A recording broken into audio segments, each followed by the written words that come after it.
Anong mensahe ang kailangang marinig ng mga Leo sa buong buwan ng June 2024?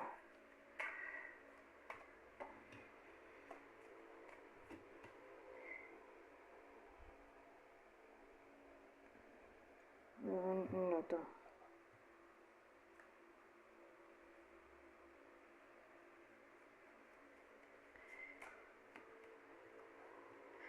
Grabe rin, oh. Puro baliktad. Anyari.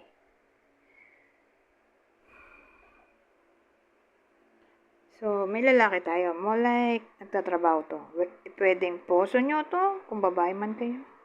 O kayo mismo to na lalaki, may trabaho. So, case to case basis. Kasi, ang dating dito,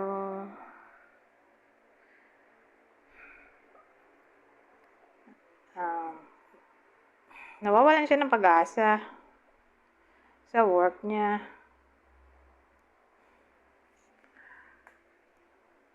Na para bang hindi na siya masaya sa work niya. Ganyan ang dating. Na para bang nag-iisip-isip siya o mag-iisip-isip pa lang na maghanap na ng ibang work. O pwede rin ibang business. Hindi siya masaya sa takbo ng career niya o pera. So again, parang bang nawawalan na siya dito ng pag-asa.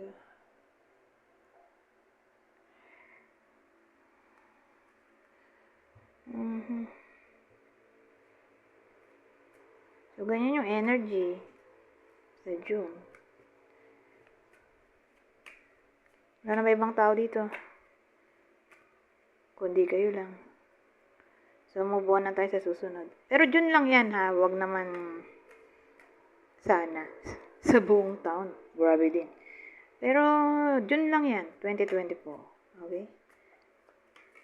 So, punta tayo sa susunod.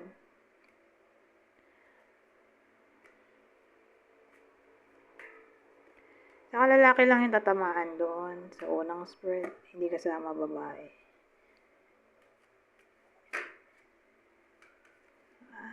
Ano ba yan? Bakit nagbabaliktad? Ilang beses kong sinapol, ginanito. Para bumalik, para dito, magbalik-baliktad sila at hindi pare-parehas na reverse o upright. Ito, pare-parehas na reverse. Ano to? Ano dito? Para bang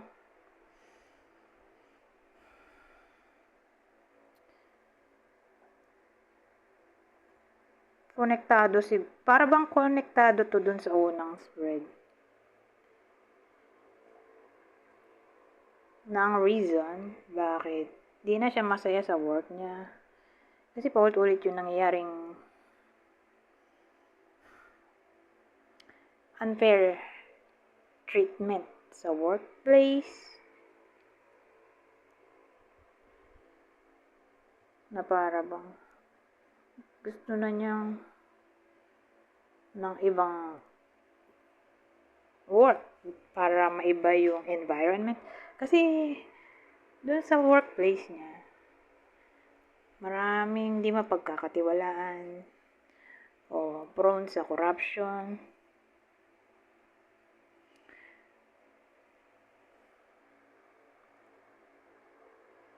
Gusto niya nang i-let go ang mga tao o sitwasyon na nagpapalungkot sa kanya.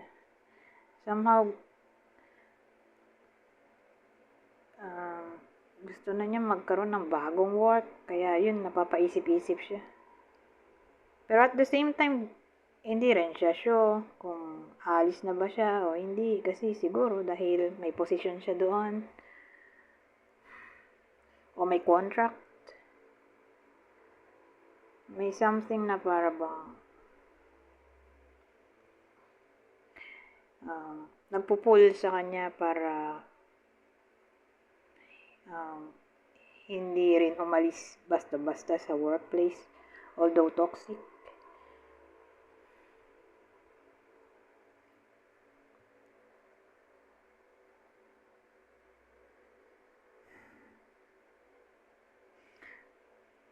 Ganun eh.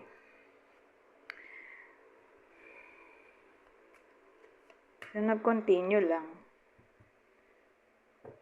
So, again, lalaki lang yung tatamaan ng reading na to. O, ito yung puso ng iba sa inyo.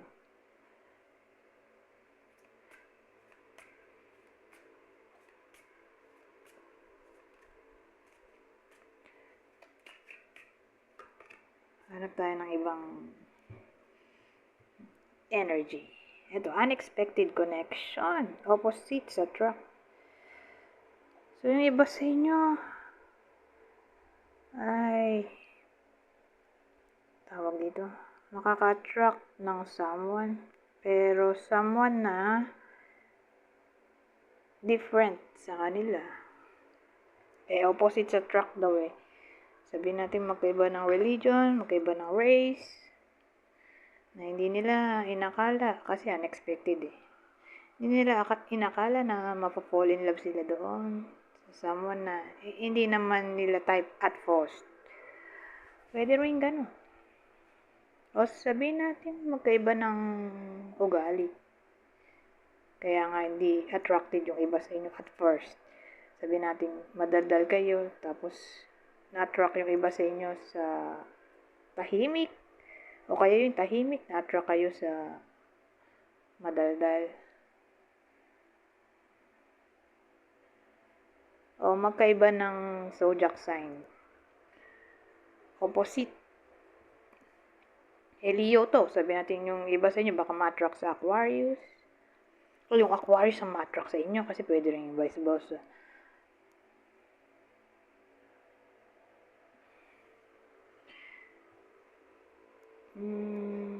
So, sino kaya to? Yung pwedeng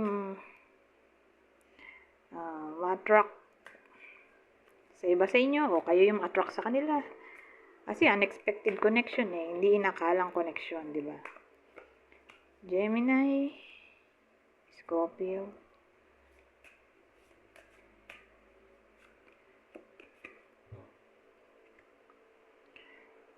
Bonding.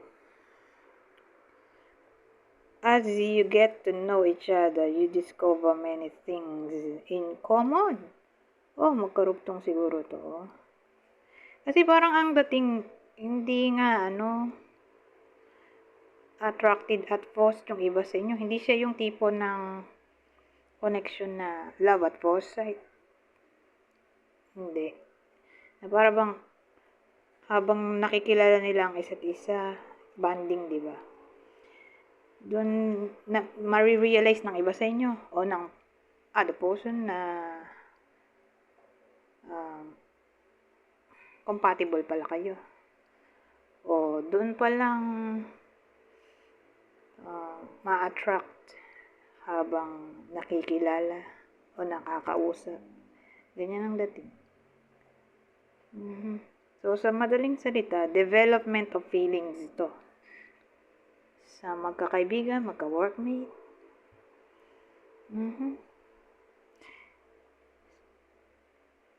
So, bukod dito sa Gemini, Scorpio, dagdagan natin. Sino yung possible other person dito? O, person nyo. O, magiging person. Ako, ano ba to? Nasabi ko ba yung Aquarius? Isama na rin natin yung Aquarius. Di ba nga? Leo, opposite ay Aquarius. Ito naman Taurus, Aries. Anyways, hanggang dito na lang. Goodbye. For now.